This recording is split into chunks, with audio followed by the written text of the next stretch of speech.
आज आम्ही दिवसभर पाणीपुरी आणि भेळ विकणार आहे आणि याच्यातून बघूया आपल्याला दिवसभरात किती प्रॉफिट होतो। सकाळी 10 वाजता आम्ही आमचा पाणीपुरीचा स्टॉल चालू केल्यावर स्टार्टिंगला 1-1.5 घंटा कस्टमर आले नाही, पण त्याच्यानंतर आमच्या पहिल्या कस्टमरचं स्वागत झालं आणि मग इथून कस्टमर्स यायला सुरुवात झाली।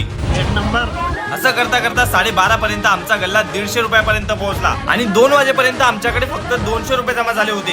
आता दुपारचे 2 वाजले आणि आमचा गल्ला आता 200 रुपयापर्यंत गेलाय। नंतर मग दुपारी काही जास्त कस्टमर नव्हते, पण 4च्या नंतर परत कस्टमर यायला लागले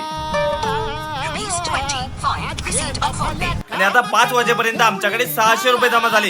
आता रात्रीचे 9:30 वाजेपर्यंत मग कंटिन्यू कस्टमर चालू होते। आता शेवटी रात्रीचे 10 वाजले आणि आम्ही आमचा पाणीपुरी भेळचा स्टॉल बंद केला। 15 रुपये प्लेट किंमत असलेल्या पाणीपुरीच्या आम्ही 52 प्लेट विकल्या, त्याचे टोटल 780 रुपये झाले आणि 25 रुपये किंमत असलेले भेळ समोसा कचोरी रगड्याच्या आम्ही 47 प्लेट विकल्या। 47 प्लेटचे 1175 रुपये झाले। टोटल मिळून आज पूर्ण दिवसाचा 1955 रुपयांचा सेल झाला। त्याच्यातून सर्व खर्च वगैरे जाऊन आम्हाला 1111 रुपयाचा प्रॉफिट झाला, पण याच्यात दिवसभर खूप मेहनत लागली। आता फॉलो करून तुम्ही पण थोडी मेहनत करा।